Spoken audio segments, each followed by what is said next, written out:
BBC4 Collections, specially chosen programmes from the BBC archive. For this collection, Sir David Attenborough has chosen documentaries from the start of his career. More programmes on this theme and other BBC4 collections are available on BBC iPlayer.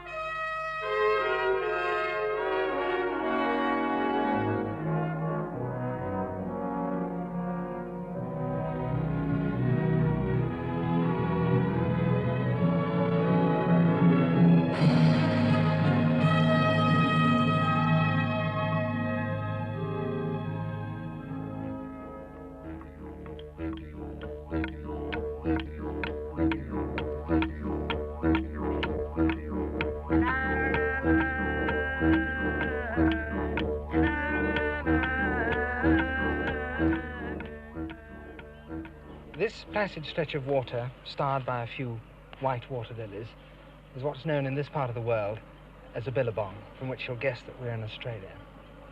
If you travel about 80 miles in that direction, you come to a small cattle station. But you'll have to travel for over 100 miles in pretty well any other direction before you'll find another white face.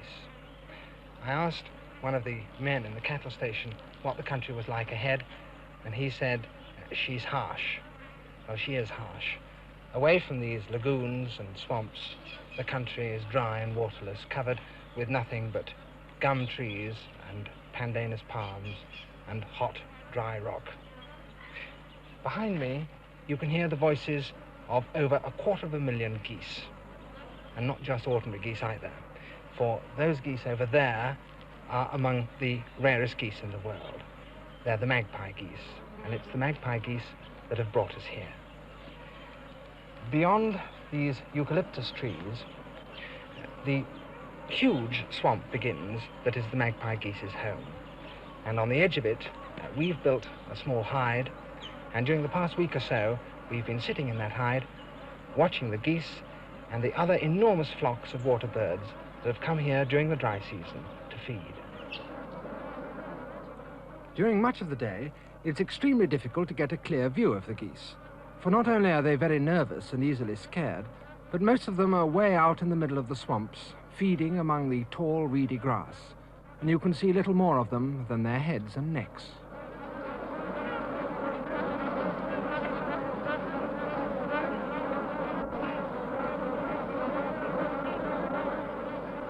But when they've finished feeding, some of them leave the swamps to preen and clean themselves.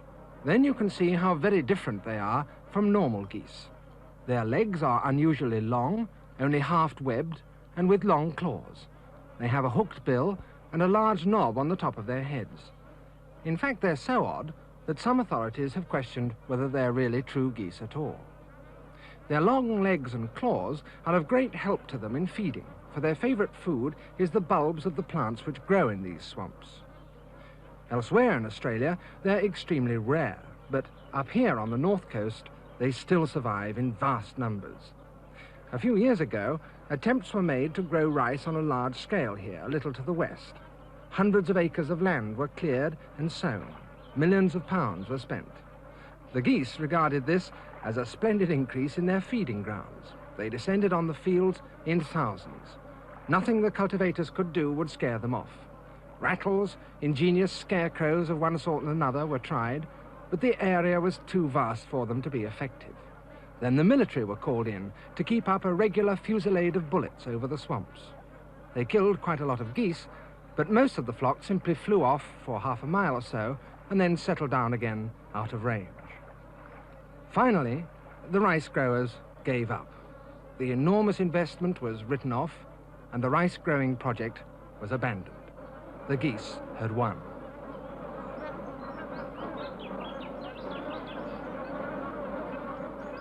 There are many other things to see here, as well as the magpie geese. In a few weeks' time, when the rains come, much of this country will be underwater and totally impassable. But just now it's so dry that huge fires continually rage through the bush, clearing areas of grass and blackening the tree trunks. But even in such a scorched area as this, so recently swept by fire, there are still interesting creatures to be found.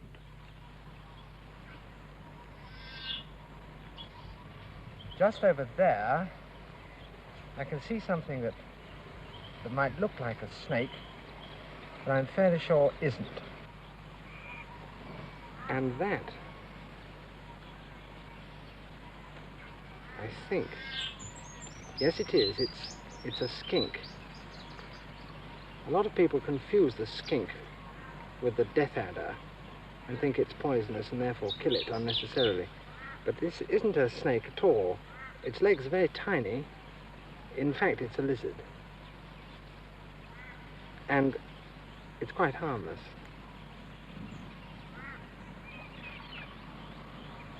They shouldn't give me any trouble at all when it comes to picking him up.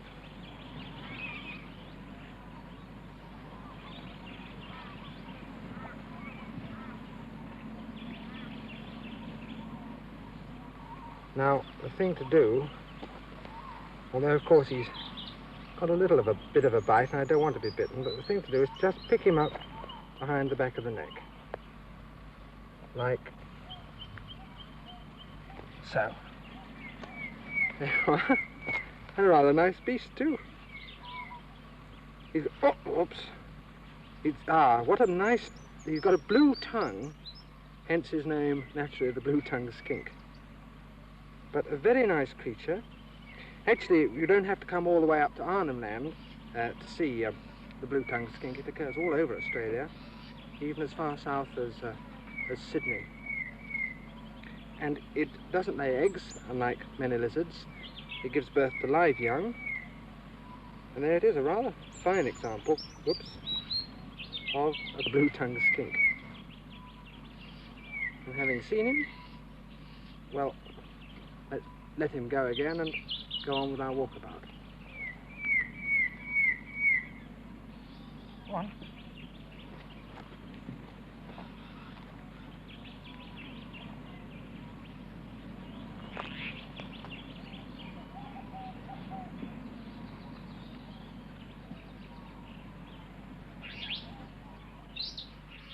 But although all the country around here is so waterless and harsh, there are nonetheless a great number of very interesting animals to be seen. But you have to be pretty careful when you walk around in this sort of country, because around here, roaming among the gum trees, are over 250,000 water buffalo. They're not truly Australian animals. They come from Asia, but they were introduced here over 100 years ago as beasts of burden, and since then they've increased enormously in numbers and they've gone wild. Indeed, they have the reputation of being extremely dangerous, even though they're supposed to be docile back in their true home in Asia. When we were in Darwin, the main town in the Northern Territories, people were continually telling us how dreadfully dangerous these things were. We met one man who had spent 3 hours up in a gum tree while an angry bull buffalo tried to knock him and the tree down. We met another man who had just come out of hospital after spending 3 weeks there with 6 broken ribs and a badly gored side, who had been just walking in the bush when, without notice, a bull buffalo charged him and knocked him down.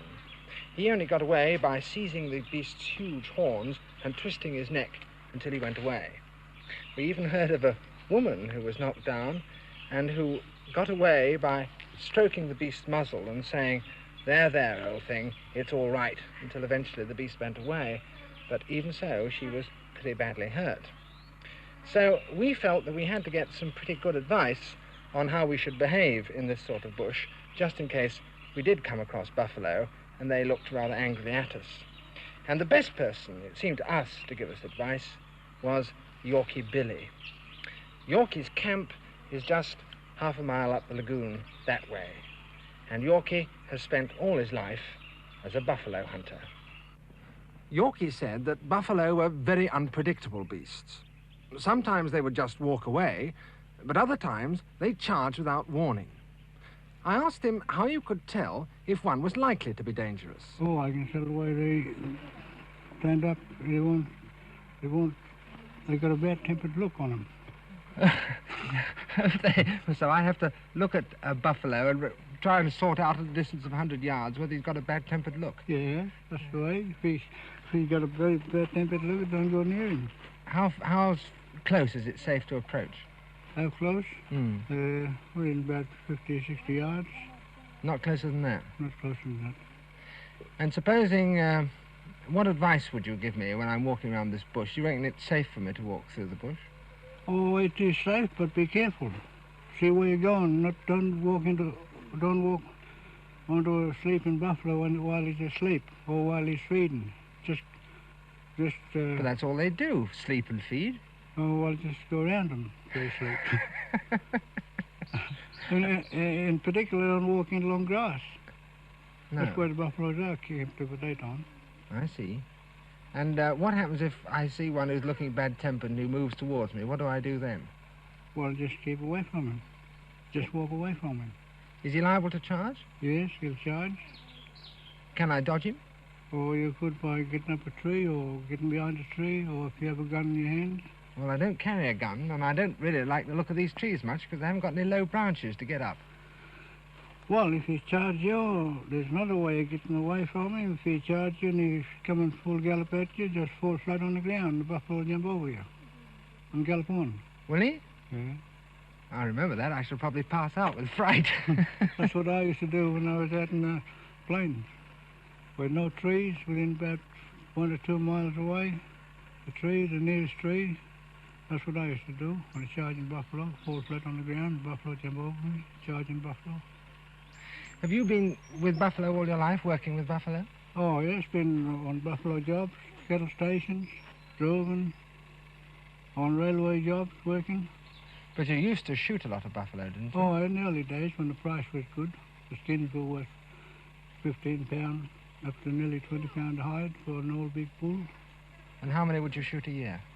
Or perhaps a couple of thousand, according to the license we issued to the buffalo shooters to shoot a couple of thousand a year. It's not worth shooting them now? No, not worth shooting them now. They protected now. Yeah, but there's no price for the skins, I suppose. No price for the skins now.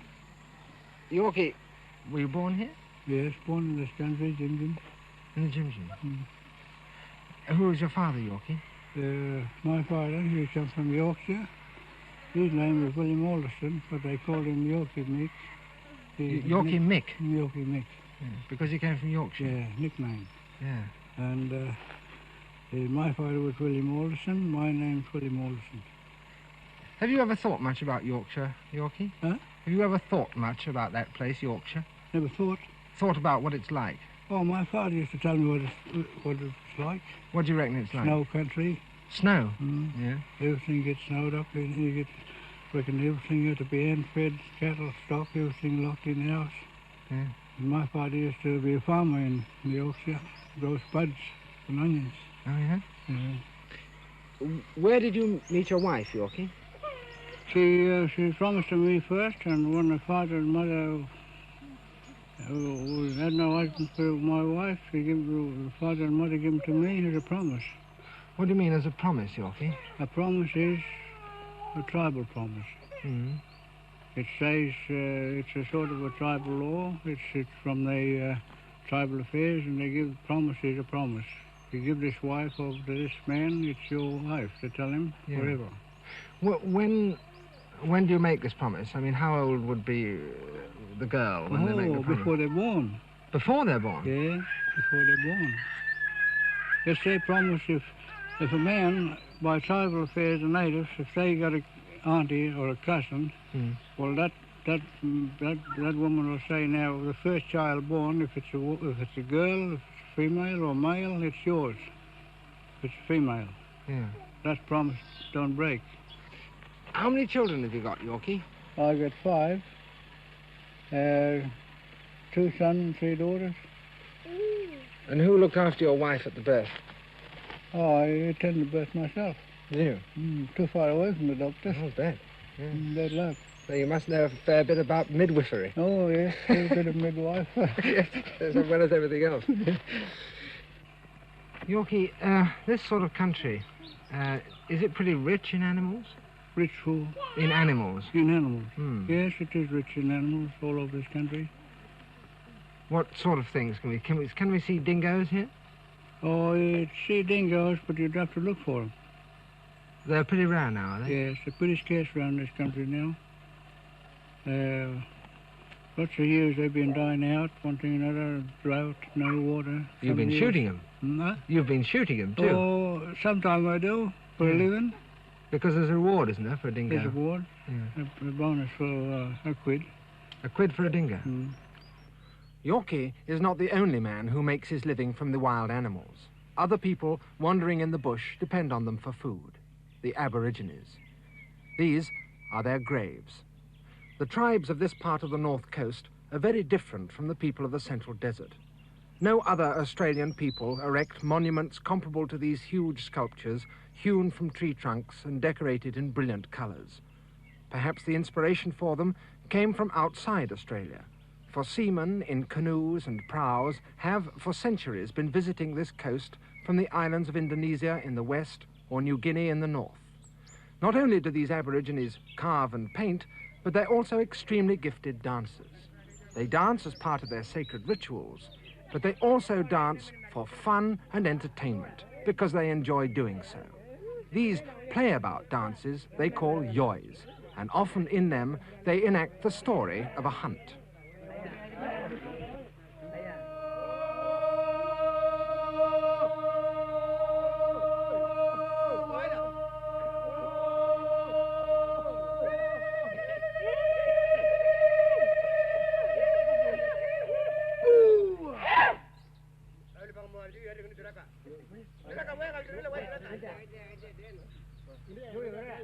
This is the kangaroo yoi, a mimed drama portraying the killing of a kangaroo. It's full not only of suspense, but of comedy.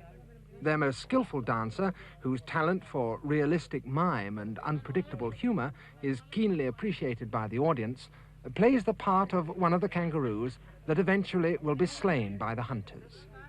His hair is dyed bright red with henna, and slung round his neck he wears an ornamental ball of goose feathers.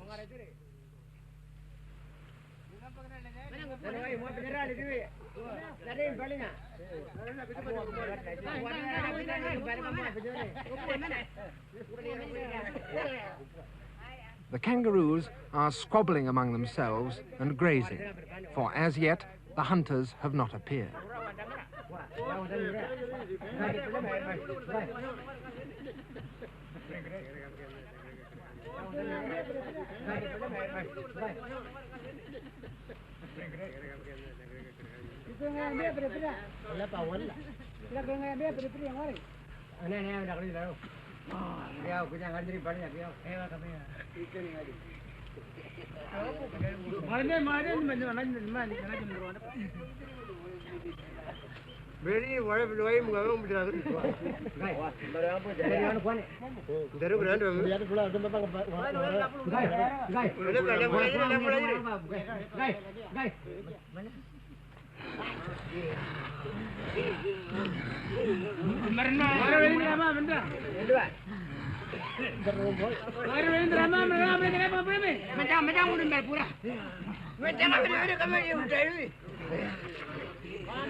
These people hunt not only kangaroos, but also magpie geese.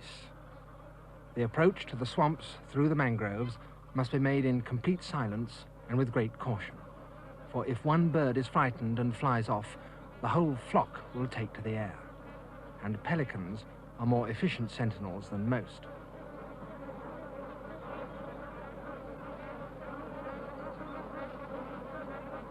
The hunter uses a spear thrower to give additional force to his spear.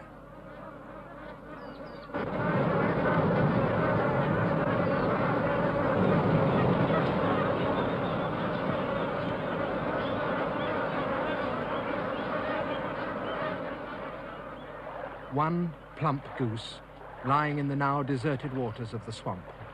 A goose that will provide a good meal for a complete family.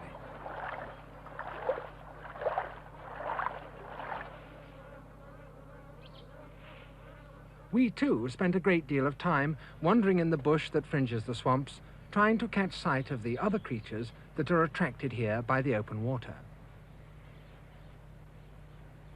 Our attention was caught by these little pygmy geese.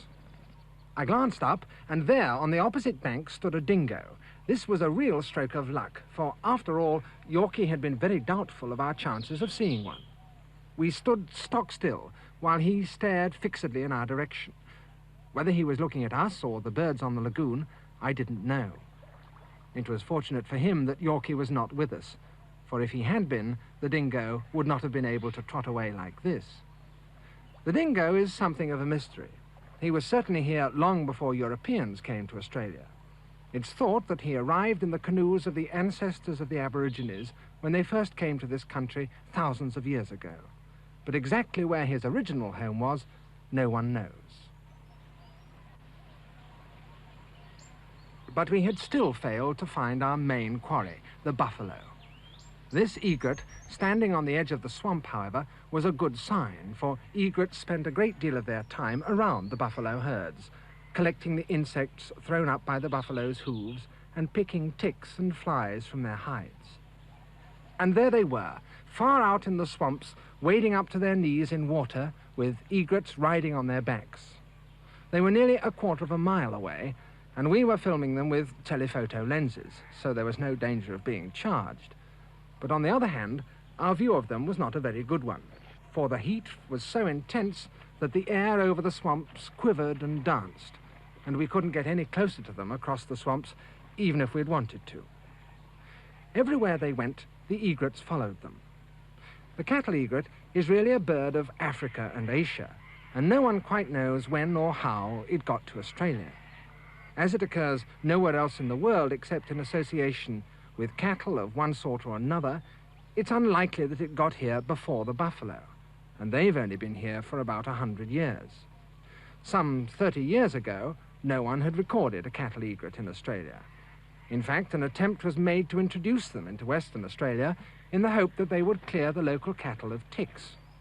18 birds were imported, but they all died, and it was thought that the experiment was a failure. Then a naturalist suddenly discovered that there were great flocks of egrets up here in the Northern Territory. Were they descendants of the original introduction, or had they got here by themselves by way of the Indonesian islands? No one knows. As the heat became more intense, the buffaloes began to wander off into the bush. The only way to get a better view of them was obviously to follow them. The herd was scattered throughout the trees. Every time I saw one, I remembered what Yorkie had said, and I must admit I found it very difficult to decide whether they had a bad or a good-tempered look on them. All of them looked rather surly to me, but none of them stayed long.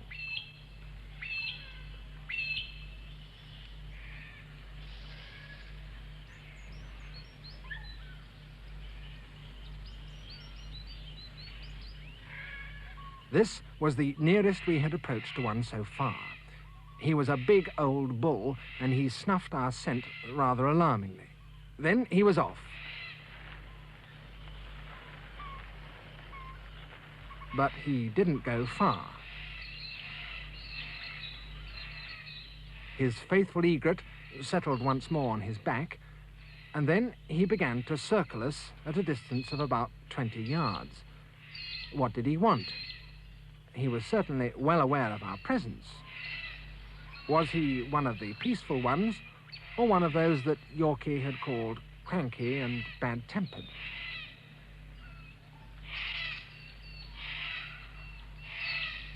Well, if he did charge, we would be fairly safe in this sort of country, for there were more than enough trees to dodge behind or to shin up.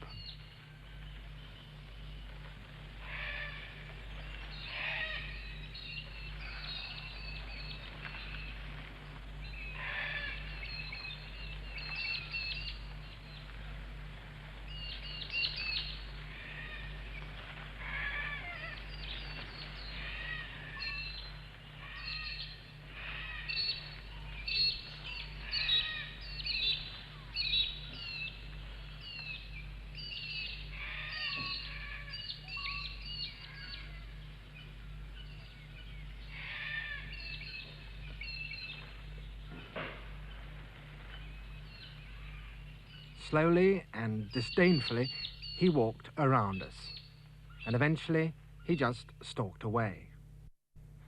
But we still wanted to see the large groups of buffalo that we had heard about, and the place to do that was not in the bush. Out here on the open plains, we should be seeing big herds of buffalo.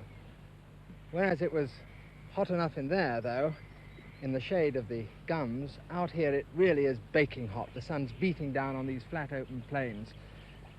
And if I'd been a traveller walking for perhaps a week with very little water, well, I should be looking over there, and I should think probably that that was a wide, cool lagoon full of water with trees mirrored in its surface. In fact, it's nothing of the kind. It's a mirage, an optical illusion caused by this great burning, beating heat. And over there, there's nothing but scorched mud, and there's no water and no trees.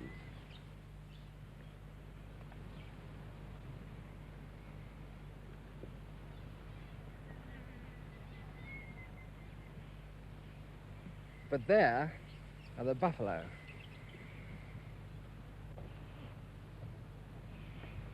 A herd several hundred strong, a really impressive sight. They had gathered around the last shrinking waterhole on the plains to drink and to wallow in the mud. Approaching these was going to be a little more difficult. Slowly, we advanced towards them until we were close enough to get a really good view of the cows with their calves. They looked amiable enough, and we went a bit closer.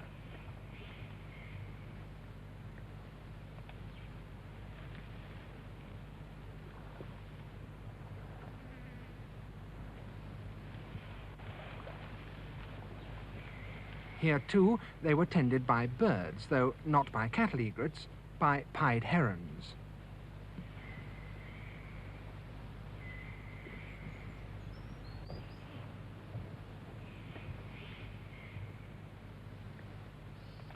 But then they decided that we had come rather too close for their liking, and a large group of them advanced towards us rather threateningly. There were no trees to shin up out here. If they charged, the only thing to do would be to take Yorker's advice and fall flat on our faces. By and large, it seemed better to take the offensive ourselves.